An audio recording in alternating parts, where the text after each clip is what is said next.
खैर दोस्तों, उम्मीद करते हैं कि आप तमामी लोग खैरियत से होंगे, लेकिन मुल्क हिंदुस्तान के हालात अभी भी बेहतर नहीं हैं। हम आपको बता दें कि सोहना में मस्जिद पर भीड़ ने हमला कर दिया है।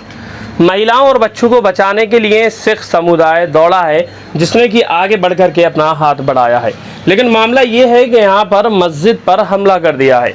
आप लोग जानते हैं कि पिछले कई दिन से हरियाणा के नूह में 2 मस्जिदों पर बुध की रात पेट्रोल बम फेंके गए और इलाके में चारों ओर टूटे हुए फर्नीचर, किताबें, कारें और तमामी तरह कांच के टुकड़े भी मिले हैं। यानी कि आप देखें कि यहाँ पर फिर इस तरह की हरकत की गई है कि मस्जिद को नुकसान पहुँचाया गया है। प्यारे दोस्तों, मैं आप लोगों को बता देना चाहता हूँ कि हरियाणा के नूह, गुड़गांव के अलावा और तमामी हिस्सों में सांप्रदायिक हिंसा के एक दिन बाद अब सोहना की एक मस्जिद में 70 से 100 लोगों की भीड़ ने तोड़फोड़ कर दी है।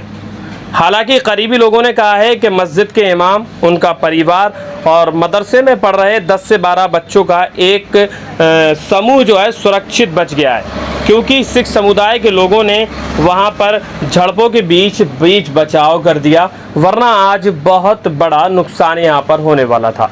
मैं आपको बता दूं, जिस तरह से वहाँ मौलाना साद को मार दिया था, उसी की तर्ज पर शायद यहाँ पर फिर किसी बड़ी घटना को अंजाम देने वाले थे, जिसमें 70 से 100 लोग इसमें शामिल थे। 70 से 100 लोगों की भीड़ ने तोड़फोड़ शुरू कर दी। हालांकि वहाँ सिख समुदाय के लोग आ गए तो इन लोगों को बचा लिया। शाही मस्जिद के नाम से मशहूर इस मस्जिद में कुछ परिवारों के लिए कमरे बने हुए हैं और बच्चों के लिए अलग अलग क्लासेस बनी हुई है। हम आपको बता दें कि भीड़ ने मस्जिद पर हमला कर दिया। पुलिस ने कहा कि अज्ञात लोगों के खिलाफ FIR दर्ज कर ली गई है।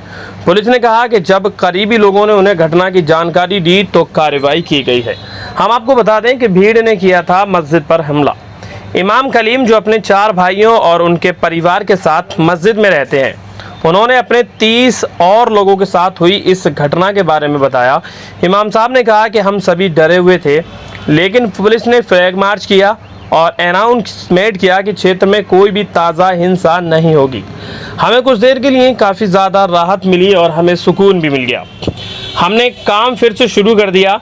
तकरीबन दोपहर 2:45 पर हमने गोलियों की आवाज़ें सुनी। जब मैं मस्जिद से बाहर आया तो एक भीड़ हाथ में लाठियां, हथियार, बंदूकें लेकर के हमारी तरफ दौड़ रही थी, जबकि हम तो पुलिस के कहने के बावजूद बिल्कुल न्यूटन हो गए थे। काफ़ी ज़्यादा घबरा गए जब देखा कि काफ़ी ज़्यादा लोग, 70 से 100 लोग हमारी जानिब बढ़ते हुए चले आ रहे हैं। इमाम और अन्य करीबी लोगों के मुताबिक बात की जाए तो भीड़ ने मस्जिद में घुस कर के तोड़फोड़ कर दी थी। पुलिसकर्मियों का एक जत्था पुलिस की सुरक्षा कर रहा है।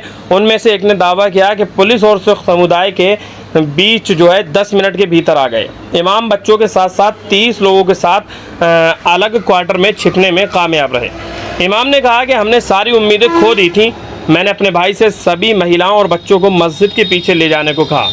भीड़ लगभग हमारे कमरे के पास ही थी जब करीबी लोग आए और हमारी मदद की।